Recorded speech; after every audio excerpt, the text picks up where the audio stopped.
بسم الله الرحمن الرحيم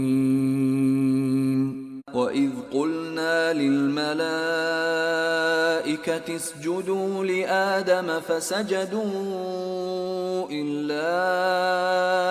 إبليس أبى فقلنا يا آدم إن هذا عدو لك ولزوجك فلا يخرجنكما من الجنة فتشقى إن لك ألا تجوع فيها ولا تعرى وأنك لا تظمأ فيها ولا تضحى فوسوس إليه الشيطان قال يا آدم هل أدلك على شجرة الخلد وملك لا يبلى فأكلا منها فبدت لهما سوآتهما وطفقا يخصفان عليهما من ورق الجنة وعصى آدم ربه فغوى ثم اجتباه ربه فتاب عليه وهدى قال اهبطا منها جميعا بعضكم لبعض عدو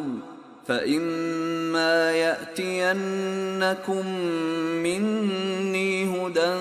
فمن اتبع هداي فلا يضل ولا يشقى ومن أعرض عن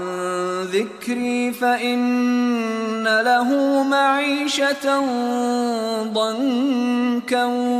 ونحشره يوم القيامة أعمى قال رب لم حشرتني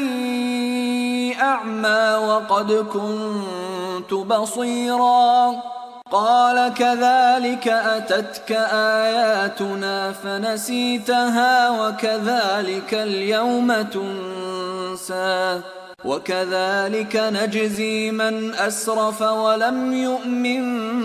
بآيات ربه ولعذاب الآخرة أشد وأبقى أفلم يهد لهم كم أهلكنا قبلهم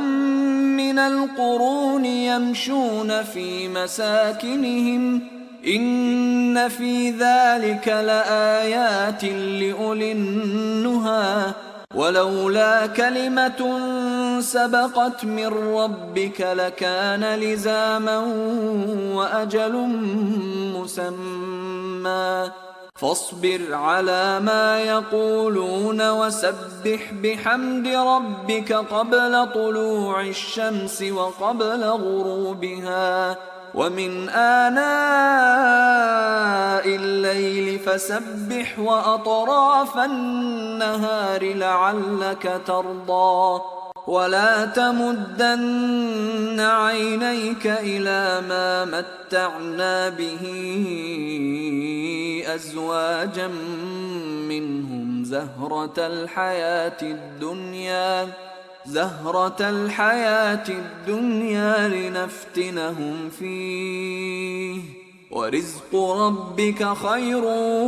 وأبقى وأمر أهلك بالصلاة واصطبر عليها لا نسألك رزقا نحن نرزقك والعاقبة للتقوى وقالوا لولا يأتينا بآية من ربه أولم تأتهم بينة ما في الصحف الأولى ولو أنا أهلكناهم بعذاب من قبله لقالوا ربنا لولا أرسلت إلينا رسولا فنتبع آياتك من قبل أن نذل ونخزى قل كل متربص فتربصوا فستعلمون من أصحاب الصراط السوي ومن اهتدى